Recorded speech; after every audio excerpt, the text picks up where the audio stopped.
Welcome to Guided by the Iron Rod. I'm Theral Jessup, and we continue our series, How to Study the Scriptures. Before we begin, I invite you to read Moroni 10:3-5, and then prayerfully ask our Father in heaven to bless you with His Holy Spirit, that your heart may be softened, your ears opened, and your understanding quickened. Let the Holy Spirit confirm the truth of these words to your soul. In this episode, we begin our study of the second book of Samuel, chapters 1-5.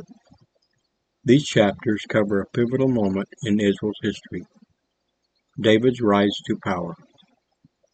We'll witness David's grief over the death of Saul and Jonathan, his anointing as king over Judah, the conflict between the house of David and the house of Saul, and finally, David being made king over all Israel.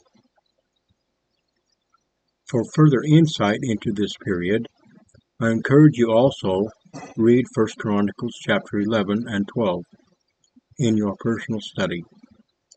These chapters give additional details about David's mighty men and the loyalty of those who gathered to support him as king. David comes to power. Based on 2 Samuel 1-5 and 1 Chronicles 11-12.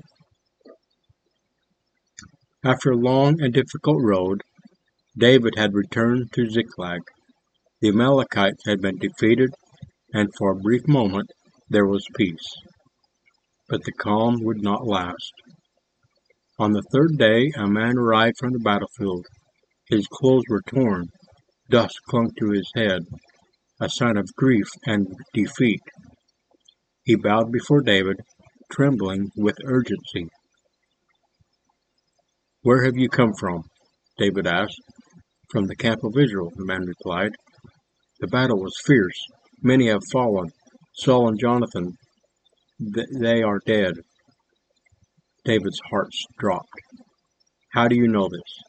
he pressed. The man claimed he had come across Saul, wounded, leaning on his spear. The enemy is closing in. Saul begged the man, an Amalekite, to end his life, and so, the man said, he had done what Saul asked. Then he took the crown and the bracelet and brought them to David, expecting a reward. But instead of praise, David tore his clothes in grief. All his men did the same. They mourned the deaths of Saul, Jonathan, and the fallen of Israel, fasting until the sun set. Then David turned to the Amalekite. "Weren't you afraid to lift your hand against the Lord's anointed?" he asked. And at David's command, the man was executed for the role he claimed in Saul's death. David poured out his sorrow in a lamentation, a song of mourning for Saul and Jonathan. "The beauty of Israel is slain upon thy high places. How are the mighty fallen? Jonathan, my brother, you were pleasant to me. Your love was wonderful, more than the love of a woman.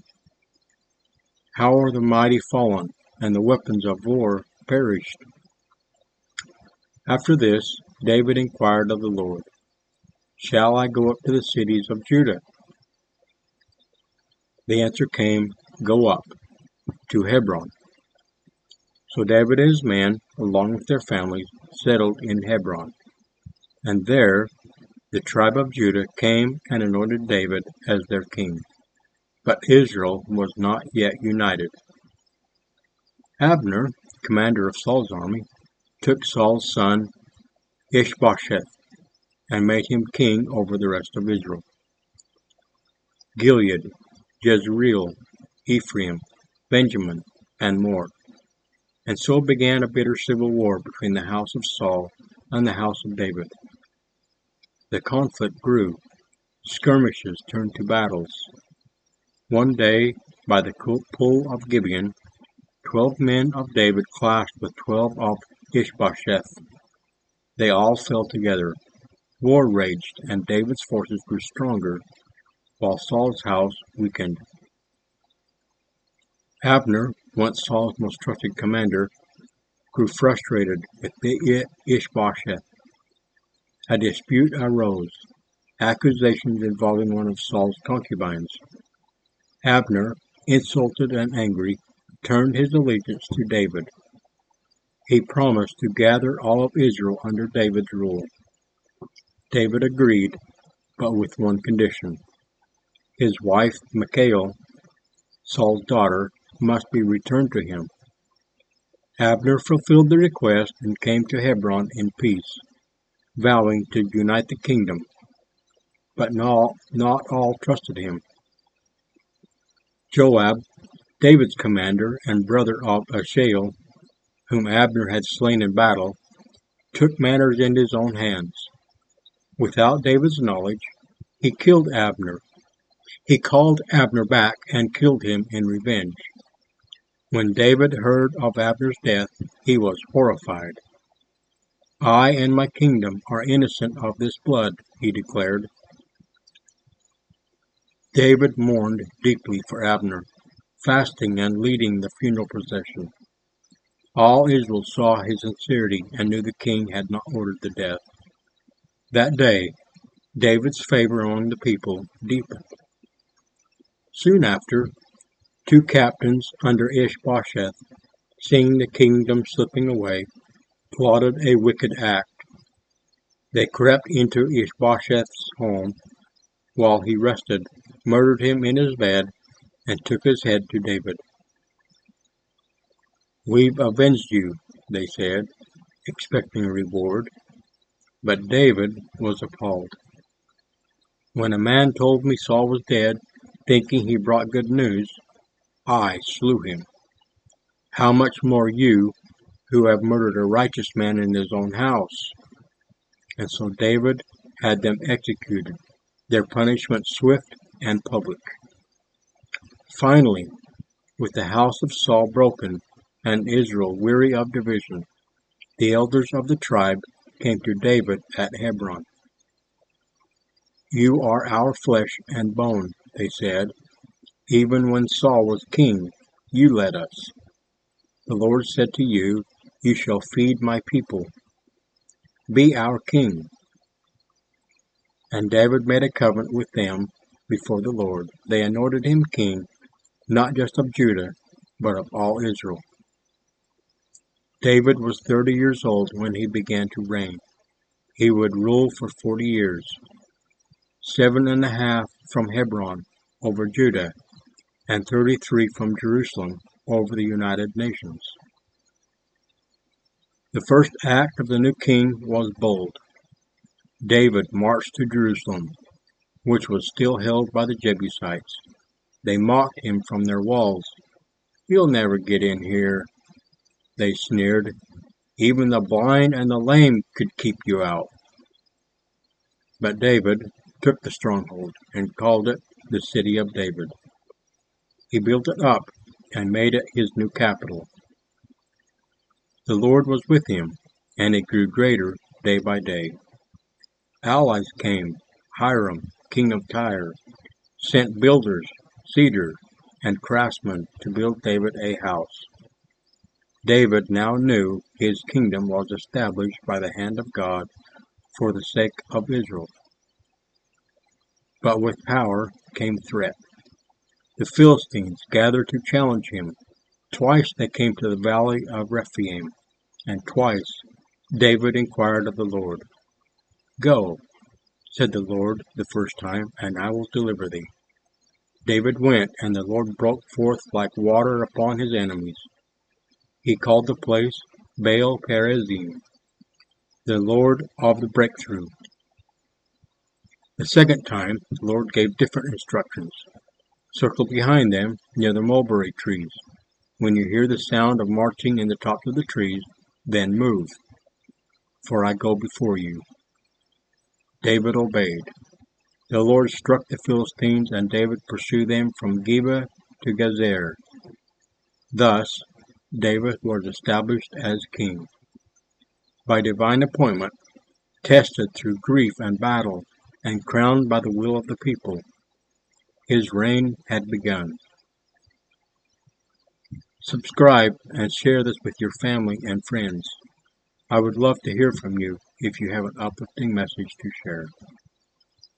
I bear my testimony that Joseph Smith is a prophet of God.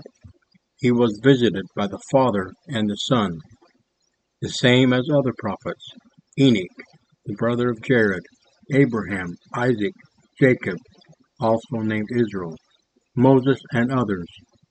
Joseph was chosen by God. Soon after this sacred visitation, Joseph was visited by the resurrected John the Baptist, who conferred upon him the Aaronic priesthood by the laying on of hands. Joseph was then commanded to go forth and baptize.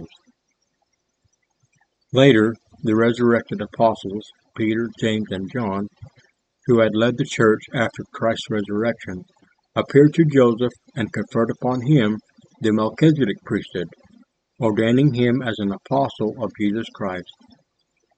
On April 6, 1830, the Church of the Church of Jesus Christ of Latter-day Saints was organized. 6 years later, on April 6, 1836, the keys of previous dispensation were restored to the prophet Joseph. Among these were the keys of the gathering of Israel, which were given to him by Moses. The gathering of Israel will unfold in two phases. First, the spiritual gathering. Second, the physical gathering. The first is nearly complete, and upon its completion, the second will begin shortly thereafter. After that, the second coming of the Savior will commence. We do not know the hour of his return, but it is fast approaching.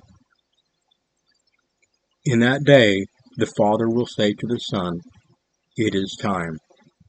The door will be opened. Those who have prepared themselves, those who have become like him, will enter in, and the door will then be shut and locked. For those not prepared, there will be weeping, wailing, and gnashing of teeth. Their souls will be in torment, for the time of preparation will be past. The horror of that moment will pierce them through their heart. I pray that each and every one listening will heed the call to repentance. We must become like the Savior if we desire to enjoy being in his presence. But does that mean we have to be perfect? No.